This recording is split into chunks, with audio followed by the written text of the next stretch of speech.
Hi, everybody. I think everyone's getting settled. Hi, good afternoon. I hope everyone got the message that there was a last minute topic change. So the scrapes, burns, and bruises has been rescheduled to a month or two. However, we were very fortunate to have Steve and Kylie here from Home Instead Senior Care step in. He brought this very interesting hobby topic to us, and I thought it would be really great and interesting. So he's going to talk about his program that he's developed called Memory Detecting. And so I will hand it over to Steve. Enjoy. Thank you. Thank you. Well, thank you. I want to thank Deb and Kerry for coordinating this. My name's Steve Kylie. I'm from Norton, Massachusetts. Can you hear me okay in the back? Yeah. I travel to a lot of senior centers. I want to say this first. And I got to tell you, they're all very nice. Don't get me wrong. But this is the only one that I've said, boy, I would like to come here. You know what I mean? This is really nice. You got a lot of stimulating things going on, a lot of activities. You got good leadership, it appears. So I don't know what to say, but you're lucky. You know what I mean? It's very good, very good. My name's Steve Kylie. I'm from Norton, Massachusetts, not too far from here. I work for a company called Home Instead. It's a private duty company.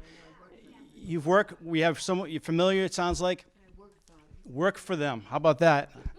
But we provide private duty care like bathing, dressing, medication reminders, maybe a little encouragement for exercise, those kinds of things. But one of the things we do is companionship.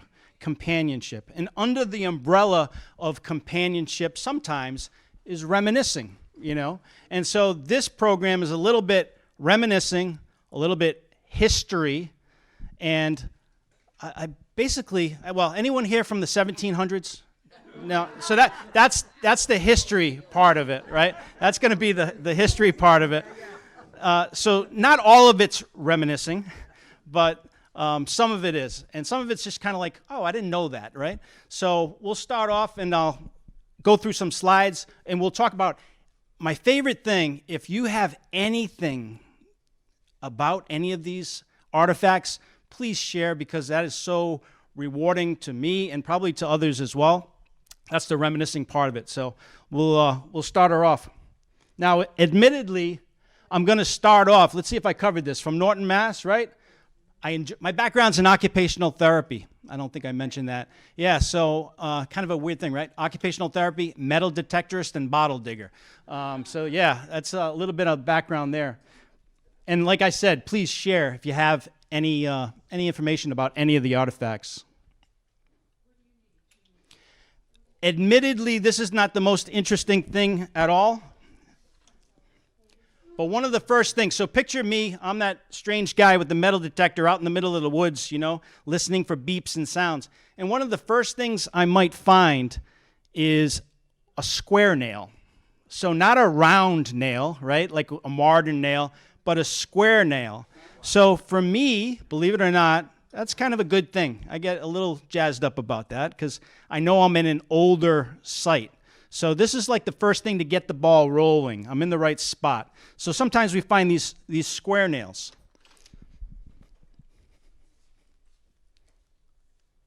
Let's play What Is It? To take the pressure off, nobody ever gets this, all right? No one has ever got it first shot. We get around it, but not hit it. So let's see. Usually I have two hands. I can do this a little easier. It's made out of iron.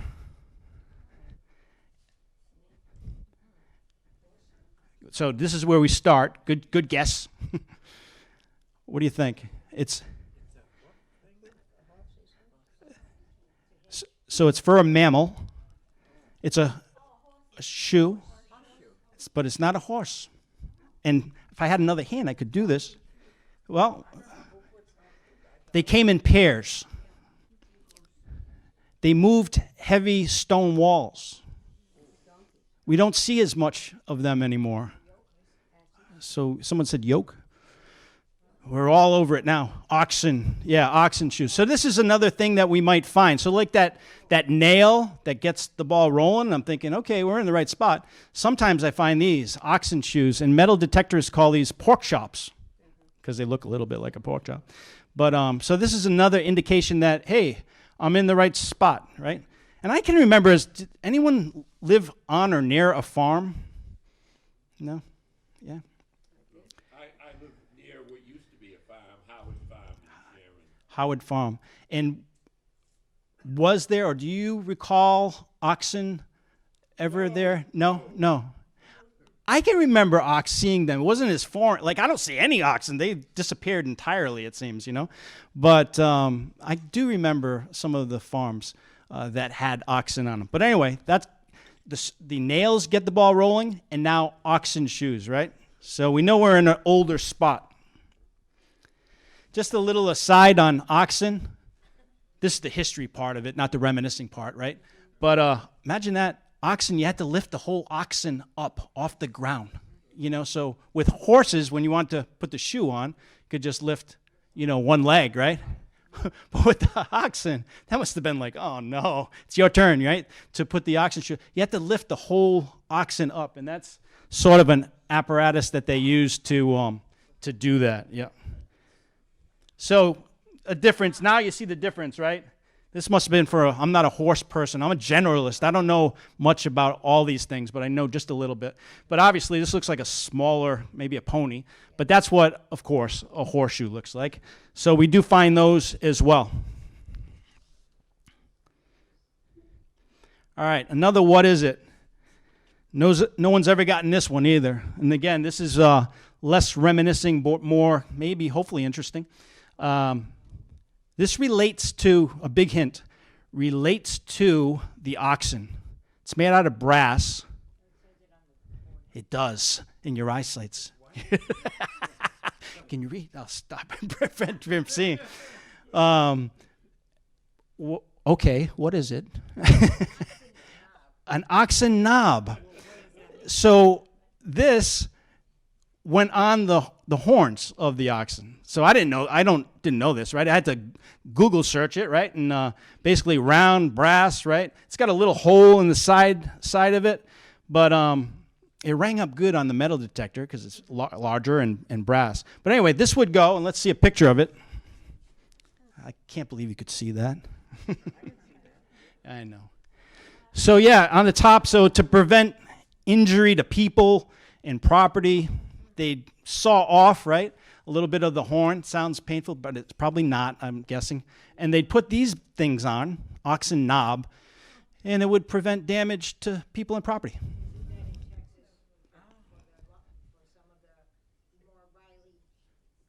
There it is. Didn't know that. Next time I watch some kind of, rodeo, thank you, rodeo on TV, I'll be aware of that. Yeah, that makes sense, doesn't it? I mean, this could be, I'm sure, not a farm person, but I bet that's pretty dangerous. So this is like you find things and then you learn. That's kind of what this whole, for me anyway. What's that, right? What's that? All right. Then you find these sleigh bells. I say find these. This is the only full, complete sleigh bell I find. And it came out just like that.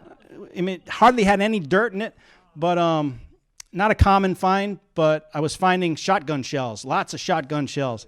And I remember finding this, and I thought, oh, it's another shotgun shell, and oh no. And it came out of the ground. But again, this was a pretty common thing. If you were riding your horse down the trail and you wanted to make people aware that, hey, I'm coming down the trail, this would be an important piece of equipment on your horse. All right. Find a lot of horse tack. That's a bit, right? So any horse people around, but there you go. So is it bad if I say this is the steering mechanism? No? Yeah. So this one in the mouth of the horse and leather straps on both sides and kind of guide the horse. So that one's the one I have. That's sort of just an image of what it would look like if it was in better shape. But that's the horse bit. Anyone, this is just a minor point, then we'll get into a little more of the reminiscing piece. Anyone ever hear of Franklin Lloyd Wright? Franklin Lloyd Wright. So he was an architect, right? Yeah, I didn't know that. So, I mean, I kind of knew the name, but I wasn't sure. Anyway, I put insignificant to interesting because, you find this thing, it's covered in dirt, and you look it up, and it was from the Larson Soap Company in Buffalo, New York. And so when I looked at, see all these little rabbit holes you go down, I kind of like that. And all of a sudden, before you know it, you read about this soap company, and the building was designed by, and I guess he was ahead of his time, Frank Lloyd Wright. Yeah, Frank Lloyd Wright. So anyway, insignificant to hopefully interesting. All right, what is it? Pulley. We got a pulley, one vote pulley. This would have like a wooden handle on it. Crank. So we got egg beater. That's pretty much it. But do nothing from Arkansas. But I guess a butter churner. Egg beater. And I always think about how challenging life was, right? So when you find something like an axe head, pretty common find, you just recall, right? You think, we didn't have a chainsaw, right? We had to hit that tree multiple times to get it done. But I can't imagine asking my kids, hey, it's your turn to, make the the butter, and how many cranks and how much effort this was as well. But yeah, this is in pretty good shape. Just needs the wooden handle, which is long gone. And that's, what it would look like. This is a younger group, but I'm not trying to score points, right? I'm just stating facts. Victory gardens, your parents maybe. These are the things I've learned, as we used to do canning, I don't know why they call it canning when it's jars, but anyway. But we used to have a victory garden. I'm like, wow, tell me about that, So anyone else, victory garden? Yeah, victory gardens.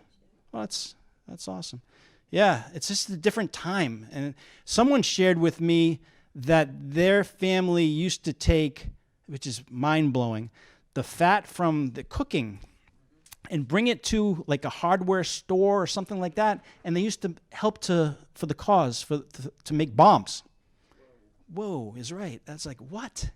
And so anyway, yeah, and he was an older gentleman, and he remembered because he was a kid, and he'd be the one to have to, go to, with the fat. Yeah. The Fenway, they have victory gardens that you buy. Yes. Or you rent. Yes.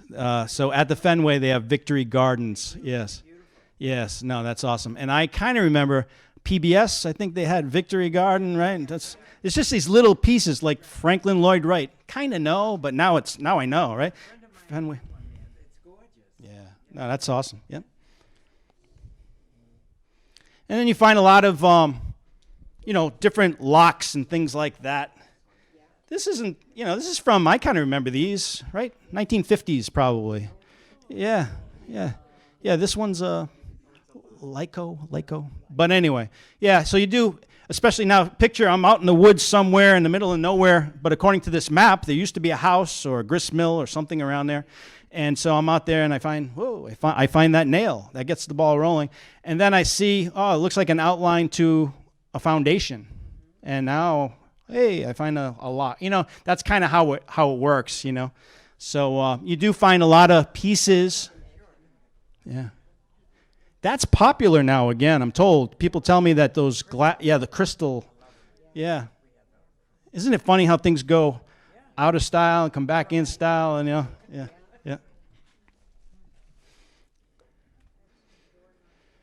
One of the things that I'm always reminded, do you know what percentage, which I was blown away by, know what percentage of people had electricity in 1920, 1930? 1920. Who said 15? That's about right. I think I read 20. So only 2 out of 10 people had electricity in 1920. Double check me on that, but I know it's low. It's pretty low. I'm pretty sure it's 20. But anyway, you find pieces to lanterns, right? And usually it's the house is here, and then right over here, there's a path. It looks still like a path. And maybe that was where the outhouse was.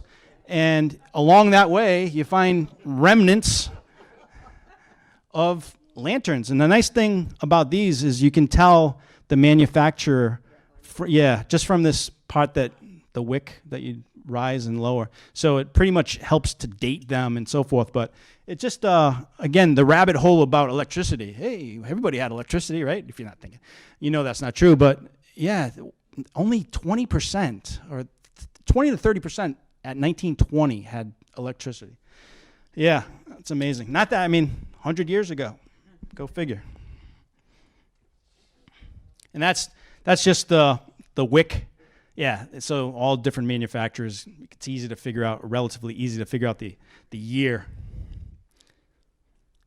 And you find keys, lots of keys. But my favorite keys are these, and this is my favorite key, period. Isn't that just iconic? You know what I mean? Like America, skeleton key, made out of brass, gonna last forever, and it's in great shape. And I'm told, for people who use these, that this would open a lot of houses. This would open a lot of locks. So this was the beginning of security. Bless you. But yeah, but I don't know why. It's in your DNA or not, but I just love the key. Can't help myself. And one of my daughters is like, oh my God. And this is on cable TV, so that's Tara. Yeah. All right. But these keys, obviously a little more modern keys, and we'll talk about one of them, St. Christopher's, and that's the travel, right? Saint of safe travel. And Briggs and Stratton, to me, that sounds like a lawnmower, right? That's a lawnmower engine, but it was from a Dodge vehicle that we'll see an image of, so I was confused by that. And then this one, I'm guessing, what do you think? You think this is from a jewelry box? It's a very small iron, because it's fallen apart, key. So barely together. So you find a variety of keys. There's your St. Christopher. Protect us on our travels. There's that rusty skeleton key on the left. And I'm sorry, can you see it? Now, is that a car or what, though, huh? Is that beautiful? And that matches up, believe it or not, with the Briggs and Stratton. It says Dodge Brothers 1920s. So, and that I'm not even a car guy, but that's beautiful. That's art right there. That is absolutely beautiful. And then I found, I do find license plates, and some of them are in better shape than others, but this one's in pretty good shape. Yep. And I get, 1948, yep. But I get, there's a few YouTube channels that they take these license plates and they sand them down, and it's fun to watch, but the end result, they sand them down and paint them so they look brand new, and it just takes all the vintage out of them. But I have to admit, it's fun to watch the process. I don't know why, I kind of like it. But then when it's all done, I'm like, But yeah, this is from 1948. And maybe your parents were driving 1948 cars, maybe a hand-me-down. It would have been a long time. Do you remember your first cars? Yeah.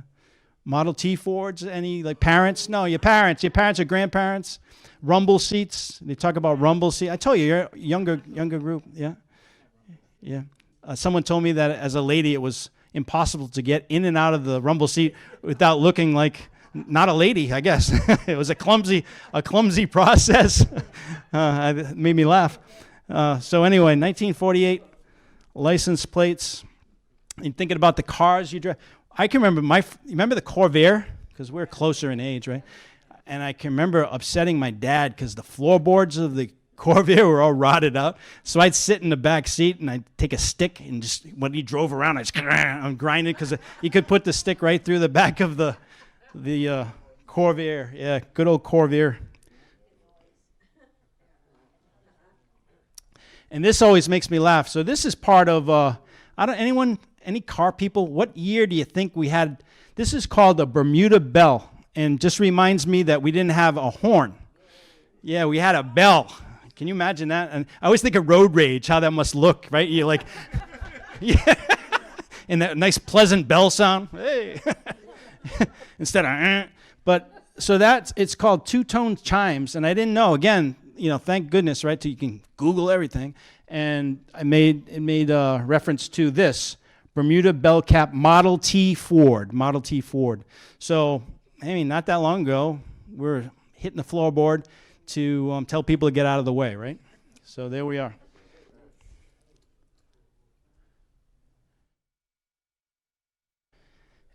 Not healthy, we know, but lead soldiers, lead toys. I don't know where. Oh, good, I got it. This one's in pretty good shape. World War II. Italian made. I don't know if I have Barclay. Why made in Italy, I'm not sure, but soldier. So I think of when I was a kid, we had green G.I. Joe Army men. That was popular.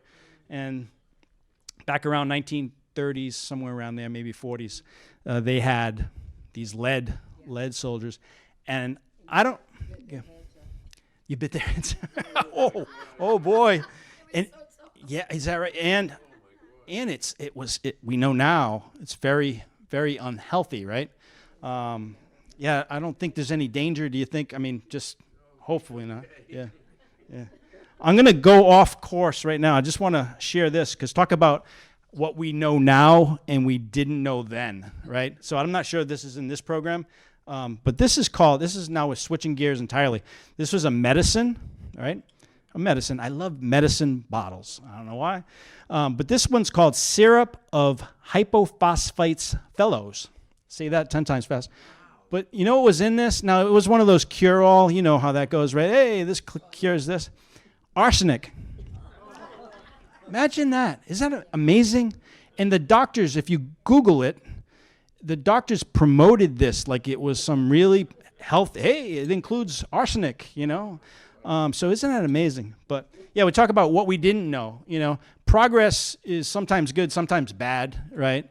But there's a couple of things, I guess, right? Lead soldiers, we know that's not so good. But that was amazing to me. And that's not that unusual. Some of these medicines didn't have healthy things in it.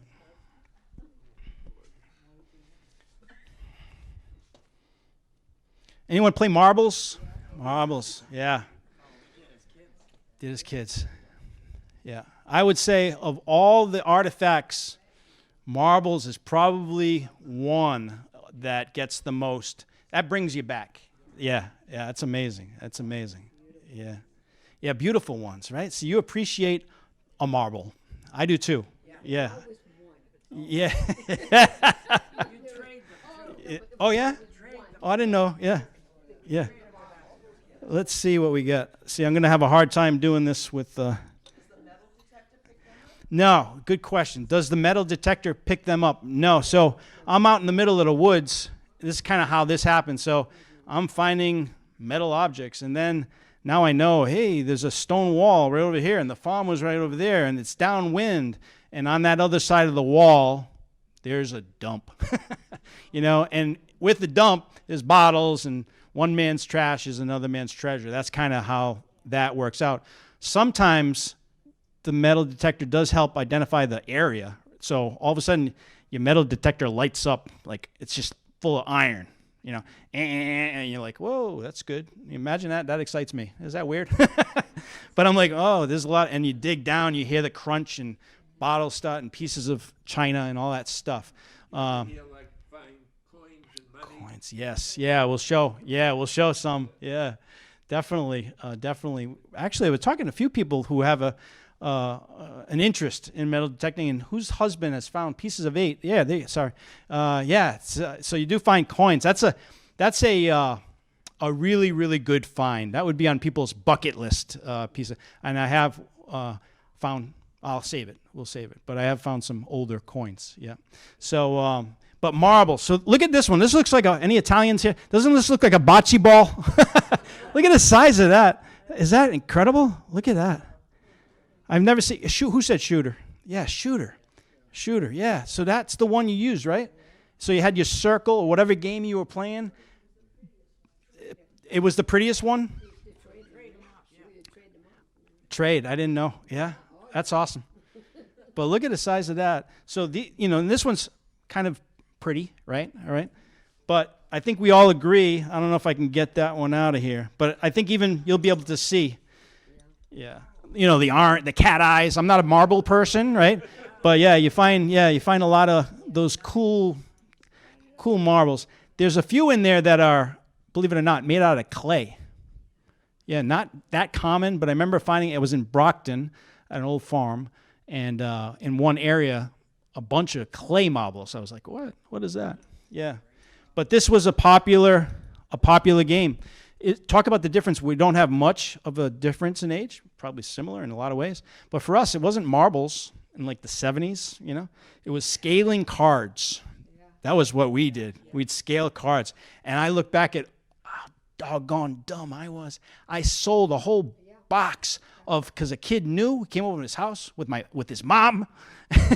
And this still bothers me. I had Harmon Killebrew, oh my God, Roberto Clemente. I had all these great cards, and he comes over knowing exactly what he was looking for. And to me at the time, $100, and I'm talking you put sweaters in the kind of a box, you know what I'm saying? And I sold that whole box for like $100. And that bothers me to this day, but I'm going to let it go right now for the rest of this program. But that does bother me. I think about that a lot. But the only thing that makes me feel better is we scaled them. So you were playing marbles and doing all. We were scaling cards against a wall, and they were all beat up, So I kind of rely on that to make me feel better. Like, Beat up ones were better. yeah, true. They were worn out, and I loved scaling cards. Anyway, but that was marbles. I realized. And here's my mistake. I thought this young man was the marble player. Like, it was mostly boys, I'll be honest with you. I learned after, program 1 or 2, that is so wrong, and I made a mistake. But I thought, oh, this is the guy that played marbles, But no, that is so wrong. Everybody played marbles. And matter of fact, the women or the girls enjoyed, can I say that? Kicking the butt of the boys. Yeah, there it is. Proud, you know what I mean? Like, yes. So yeah, marbles, very, very common game. And toys, everything back then being, see, 1920s, right? And in later, cast iron. Everything was cast iron. So these things last forever. You find them, and they're in, this one needs tires. I'm guessing they were made out of rubber, or not rubber, Bakelite maybe or something. I don't know. Yeah, did we have rubber in 1920s? Yeah, that's what I thought they had rubber. Okay, thanks. Wonder when that came into play. Plastic, I know, was later. We had Bakelite. But yeah, so rubber 1920. So it's missing the tires, but in still really good shape. And the thing that interests me about that, and a reminder, is we didn't have the fire hydrants. This was called a pumper fire truck. So everything that you needed water-wise had to be right in there. And I imagine they must have had like a system where one would come, the other one would go, fill up something. But anyway, common toys, trucks, fire trucks, horses, police cars. Here's some, horse. This was in a 2 pieces, but it's glued together. You would never know. It displays kind of nice. I like it. But yeah, horses were popular. This is interesting for me. Has anyone heard of Hopalong Cassidy? Hopalong, look at that. Marbles and Hopalong Cassidy. I'll tell you, right? But this I thought was like a lot of these kind of finds. I always feel a little awkward holding the thing.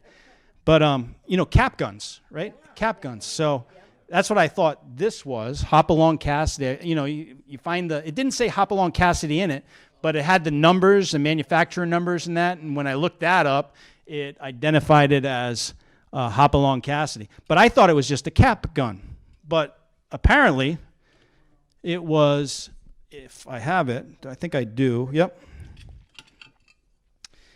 So it's only half. But it had a little light bulb inside, and it had a battery that you could put in, one battery, which I was a little surprised by. But you'd click it, and it would be it's a slide projector. Yeah. And I thought, that must have been a pretty cool toy. That must have been, something someone took pride in having and pretty interesting. So it was a Hop-Along Cassidy. Now, one thing I've learned is that there were a lot of Western cowboys during this time. We kind of lost that a little bit. That's not quite as popular. Other cowboys, anyone recall other? Roy Rogers. That's one that comes up. Yeah, Roy Rogers. Lone Ranger. Yeah. Gene Autry. Those. Who is it? Cisco Kid. Whoa. Yeah. Embarrassment. I do that a lot. I was at the Arbor's assisted living facility, and I found out then in front of a group of people, I thought Dale Evans was a guy. So Hop-Along Cassidy, right? Hop-Along Cassidy? No. Roy Rogers and Dale. So I sat down and Trigger. But I thought for years, I thought Dale Evans was a guy. And they were married, apparently, right? So why wasn't she Dale Rogers to make it easier for everybody? Yeah. I read a little bit about her. She was, a little edge about her in a good way, I think, right? Yeah. That's funny. Dale Evans. I wish this was still in style. I love pocket watches. Yeah, I think they're cool. I don't know why. I just like pocket watches. So your parents, your dads, maybe, grandfather, that was a popular fashion statement, and just this one's probably in the best shape. I mean, it's still obviously beat up, but you do find pocket watch. But this is from Easton, Massachusetts. It was a jewelry store, and it connected the chain with the pocket, so it made it easier to access your pocket watch, apparently. So we had vests. It was popular to have it, right? So you'd put the pocket watch in your vest, but it had a chain connected, right? And that was a fob. I don't know why they call it a fob, right? But they call it a fob. Yeah. I think of a fob like I think of a car remote kind of thing, right? But anyway, that was what connected your pocket watch. Anyone ever hear the Waltham clock? Yeah. One of my coolest finds. I don't have that in this program, but it's so cool. It's made out of glass. It was made out of glass. It looks like silver. It's not. I don't know actually what it was made of. It said trademark 1880 or something. And it said Waltham Clock Company Yep. And apparently if you worked on your own pocket watches, you take your pocket watch and put it in this thing so it held it and you could work on it. And I thought, that's pretty cool. And someone asked me, do I ever find jewelry? Not much, to be honest. But I found this gold ring missing the whatever it was, diamond maybe. And then I found, and it's talk about personal, right? In this case too. This was early 1900s. It says, Jesus, Mary, and Joseph be with us on our way. Yeah. So basically, and just an aside, I didn't know this, but there was no mark. I checked it. It's gold. It's very small. I don't even know if I have this with me. So it's not a lot of gold. I don't have it at a quick glance. But there's no markings on it. I know it's gold, and there's no markings. So it doesn't say 14 karat, 21 karat, anything like that on it. And apparently, you didn't put those markings until after 1909. So I'm thinking, I don't know, but I'm thinking this is really old. Yeah. But it looks kind of modern-esque. I don't know. So that's what it would look like. I've learned, just as an aside, that if you clean things, the more you clean things, the more damage you do. You can't go back. So I've learned don't mess with stuff because I'm kind of not as bad as the cards, scaling the cards. But this irritates me too because I forget what it was way back when, and I think I put it in vinegar or something. Yeah. And it wasn't. Now I know. Yeah. Furniture to clean, you mean? Not good. There's your ring. Bangle bracelet. I love it, but I don't know how women wear this. It looks so uncomfortable. But I mean, this is popular today too, right? Bangle. But it has, which is like a Victorian kind of 1930s, right? A lot of flowers, a lot of birds. It seems like that's the key thing. Flowers and birds. Pretty design. Yeah. There it is. Romance. We missed it. Yesterday, if we would have did this program, it would have been even better. But you're right. Yeah. Victorian. It's got, nice etchings on it. But it doesn't fit on my wrist, and I don't have a big wrist, but it's not very comfortable. You think? I'm not saying nothing on that yet. Yeah. Dainty.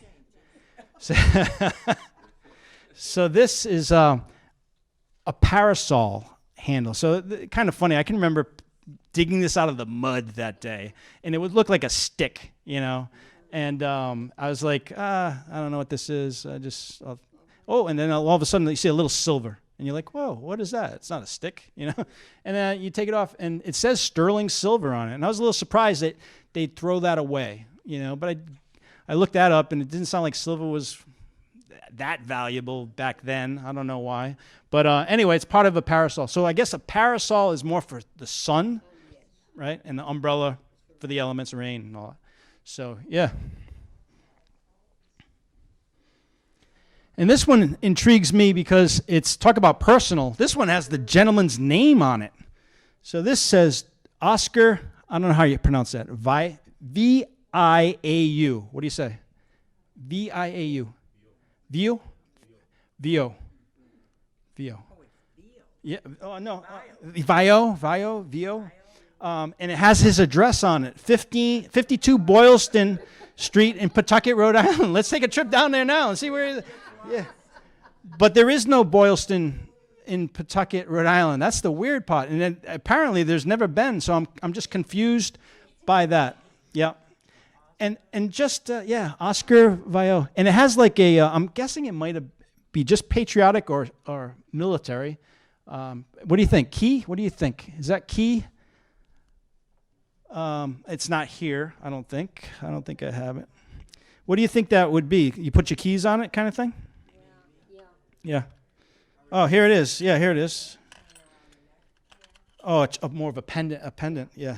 Yeah, you're right. It's too, now that I'm picking it up. Yeah, it's pretty small. Yeah. So, yeah, maybe you're right. It's because it has your name and address, right? So almost like an emergency. Yeah, that's true. Yeah. Yeah, maybe so, huh? Or a dog? Okay. Oh, I might as well. A dog collar? Yeah, their name and address. You never could be. Oscar? I like it. Oh, good. I got you. Yeah. Gotcha. I got you. And you said you're from Scotland originally, so I said I got to remember. It's not this one. Clay, one of my favorite things to find too, clay pipes. I love clay pipes. It was popular. Women smoked clay pipes. And one of them, not this one, but it says Scotland. And Scotland was a popular place to make these clay pipes. So before World War I, tobacco, that was the way to go. We didn't have cigarettes. So anyway, when I find these bottle sites, sometimes in the middle of those bottles, and this one's complete, which is great because a lot of them obviously are smashed. But yeah, I wanted to mention that since Scotland. And this is just a reminder that some of these companies, I'm going to jump around after this too, but some of these companies have been around for a long time. Shell, hey. Matter of fact, here's a picture which brings me back. There's the gentleman, and I said personal pendant, so I think I think you're right. Personal pendant. But isn't that an image? It's a terrible, admittedly, a terrible image, but it kind of, oh man, that brings me back too. That's 1970s, the dog barking in the back because someone had to put the gas in the car. My dog used to go nuts. So yeah, but Shell's been around for a long time. And you find these belt buckles, and I'm just always amazed that this was in style. I don't imagine men, for whatever reason, especially during this period, it's a very small, kind of dainty, belt. And I'm just blown away. Unless it was like office, like, I don't know. It just doesn't look like, in my mind, what it would be popular during that time. Because here it is. Yeah, look how small that is. Is that interesting to me? Anyway. Yeah. Oh, yeah? Masonic image? Whoa. Yeah. I remember looking it up. It said Pioneer Buckle, but I don't know what that. Yeah. Yeah. Interesting. I might have to revisit that.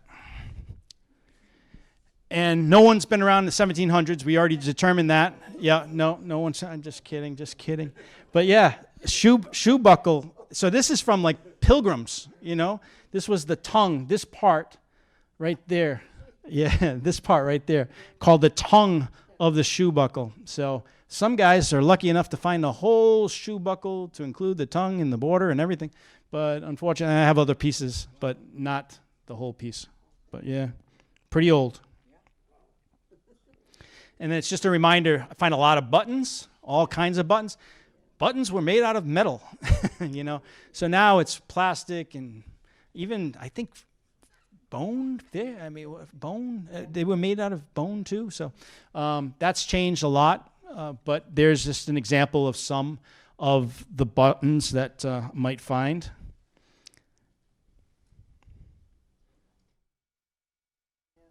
Yeah, they always say, it still has the shank on it, on the back, right? The shank. So that's from I'm guessing, pretty rough, early 1800s, somewhere around there. And you asked if you find coins. Your husband found pieces of 8, that's a very, very bucket lister. My oldest find is from the 1700s. So we find these, before I say that, so if Indian heads, where's Indian heads? Cool. Not that, right? Mercury. I love mercury times. I don't know. That's a cool currency. And then wheat, not that far off from popular still, right? Wheat, we'd still find it not change. I don't know. When did that get eliminated? Like you find no more wheats in our change, right? Last year, 58, 59. No more wheat pennies, 58, 59. So probably 1970s, it started to trend down, and then by the 80s, almost none. I don't see any of them now, So thanks for that. Buffalo head nickels, love those, yeah. Benjamin Franklin, yep. But my favorite, Mercury dime. I love yep. Queen Victoria. And this is the oldest coin, not a piece of 8, as we just talked about, but it's a silver real. 1789. And talk about a reminiscence program. No, not here. History lesson. Definitely more. I didn't realize that silver coins were used as currency before we started to mint our own coinage. So that is obviously pretty old, right? 1789. It's called a half real. It's even smaller than. It's even smaller than a dime. It's in this little thing, but it's small. When I found it, it looks it's in really, really, really rough shape. It was hard to, and that's enhanced, you know what I'm saying? Like the image, but it was hard to make out. It took me a long time to figure out, to be honest with you. But I thought it was a piece of tin. Yep. Yep. And this is just a kind of funny story, I think anyway. So I found these blank large cents. So before, I don't know if you're a coin person, but we used to have large cents, right? 1800s, they were large pennies. And I kept finding these large copper, and they were blank. They're all smooth. And I'm thinking, why are they all smooth? They're all worn out that much. That doesn't make any sense. And it turns out I live in Norton, Mass., and there's it's called the Copper Manufacturing Company or Copper Mines or something like that. Bottom line is they used to make the slugs, like just make the circles and send them out to get stamped, minted before, So for a long time, I just thought, why are they all? And then when you do a little research in Norton, Massachusetts, lo and behold, the copper mines. And they did this, and they did the bottoms of boats. That was their two things that they did. And then you find other things. That's one of the nice things about the hobby. You just kind of wander around too in the woods, and you see things, you know. And then you find things that you don't know what they are, you know. And how are we doing on time? Are we doing all right? Oh, thank you. I'm looking at every wall except hey. But yeah, you find things that I have no idea what this is. I tried to look it up in a million different ways. I don't even know what it's kind of a weird material too. It's not like, certainly not brass or silver. It's almost like brittle. Now that I'm thinking about it, maybe it's lead. But anyway, it's got some stars. It looks like DE. I'm thinking Delaware. You know, I don't know. It has a horse and a woman besides the horse. And then I think I figured out that right there to the left. There's those flowers again, and what else is a bird? I don't know if there's a bird. I think it's just flowers. But that was a picture holder, a picture frame holder. You'd put it on your. It's weird, but on the windowsill or something like that. At least that's what I think that is. But anyway, you do find things that you just don't know, what they are. We talked about clay pipes. There's the true testament that one man's trash is another man's treasure. There's some deer. All right, some quick bottles. Someone had a reaction that is so typical. Moxie soda? Yeah. So, all right, you loved it or you hated it. And so how many people loved it? I'm curious if you have experience. You loved it? Wow, a couple of people. Wow. And how many people hated it? There it is. The hates win. Yeah. So a lot of people think it was like medicinal, right? It was kind of medicinal. Yeah. They changed the formula. Yeah. Gross. I hear gross. But a lot of the sodas, I didn't realize that were actually medicines. They began as medicines, right? And not this bottle, but I have one Moxie bottle. It's one of my favorite bottles. I said that a lot, though, huh? It is one of my favorite bottles. And it says nerve food. So it says Moxie, and then it says nerve food. I just think that is so cool.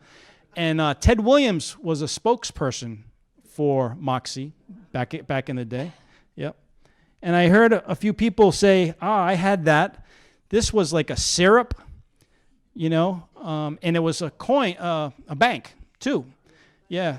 And I think it was up in Lowell. A company that had different types of syrup. And the nice thing is you finish the syrup, and then you'd have a bank, right? But this makes sense because you just could take the cap off, and then your coins would come out, right? As opposed to, is that what you'd do? You'd break it? No, you had to keep to the bottom. Not this bottom. No, I know. Yeah. You broke them. Or you just keep doing. I don't know, the dirt. You broke it. If you filled it up, you'd break it. You took it to the bank. Yeah. They break it, and they'd give you another one. Come on. To start an account for a child. Whoa. I see. I love that. Really? You take that? Yeah. Yeah. That's, yeah. So that was the idea of the piggy bank. Okay. Child start. Yes. And you talk about changes. We talked about, hey, you found an axe head. Well, there's no, people didn't have a chainsaw. Well, I can't imagine my kids making butter, right? And I can't imagine them, because now they don't save penny, you know what I mean? It's like even this whole mindset is different now, right? So anyway, but I love this bank. And but I always wondered how you get you had them as kids, yeah. And being cobalt blue, we were talking about the colors, that makes it popular, and there's more value in kind of bottles that are cobalt blue and banks and things like that. This was one of my, and I was excited. This was one of my first bottles, and it had some embossing on it, and I thought, whoa, this is old. And I can remember it's about 7 years ago. And on it, it says, federal law forbids use or reuse of this bottle.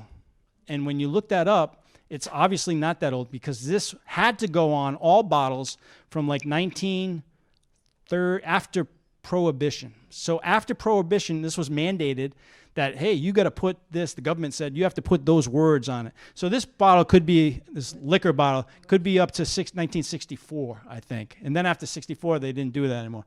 But anyway, it's not that old, but it's kind of an interesting thing. And I think I can remember, those words being on some old bottles as a kid. I don't know, maybe not, but yes, there it is, right there. And now, you're right. Now anything for my own personal thing, if I display it, it's got to be embossed, and I sound really picky now, and it's got to be a cork top, not a screw top. Yeah, but for me, I'm thinking back 7 years ago, I was like, whoa, this is cool. But that's an interesting thing about Prohibition too. Boston baked beans, little candy went in that. Nesco, I think is the name of the company that just went out of business. Yeah. Necco, thank you. Necco, up in Nico. Necco. What time? That was. Thank you. But not that long ago went out, right? No, yeah. Necco. Anyone know what these are? Whoa. Wow. That's pretty good. I have some, and I've sold a bunch. I was just going to say, of all the things that, I hope I have one. Yep, good. These are, you got about 3,000 rabid collectors of these things. Good for you. Yeah, because some of them are worth, believe it or not, marbles too. It's like, what? Really? That one marble. But these also can have value to them, to someone. There's a demand for them. But yeah, so you sold, yeah. Yeah, cheaper than I should have. Yeah, okay. Yeah. Not one of mine. It doesn't hurt as much as mine with the cards. No. Yeah. So you don't know. Now it's easier to look up a little bit. Harder to find now. Yeah. I used to dig them up in Ohio. There you go. Get them in I'd find them in old barns and stuff, along with a lot of the old glass. That's awesome. There's a guy I follow on YouTube from Ohio, and I guess talk about marbles. I think that was a popular area to manufacture marbles because of the clay or along the river or whatever. So he finds tons of marbles. But that's cool. Yeah. But yeah, hardly anyone remembers. But those are went on. You don't see as many, right? Yeah. On top of the telephone poles. Yep, there they are. Porcelain, different types. Yep.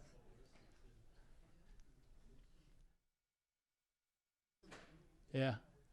Talk about different colors too, manufacturers. And this is opium. That was a popular medication. We'll just go through a few more here for time. But this is a cool bottle. Davis, it was used during the Civil War, which is cool. And when I found it, I remember it said vegetable. So I thought, oh, vegetable oil or whatever. Cooking. This is cooking. Oh, I'm going to learn.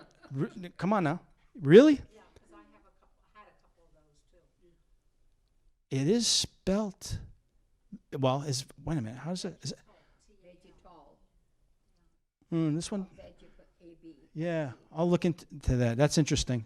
But on one side, you know what I mean? I just kind of took a quick glance at it. It said vegetable. So I thought that. But then on the other side, it said painkiller. So now I'm confused. What is this? But there was, opium inside. Yeah, so that was one of the ingredients. And you think back to the Civil War. Can you imagine the horror? And when you're in pain, what do you do?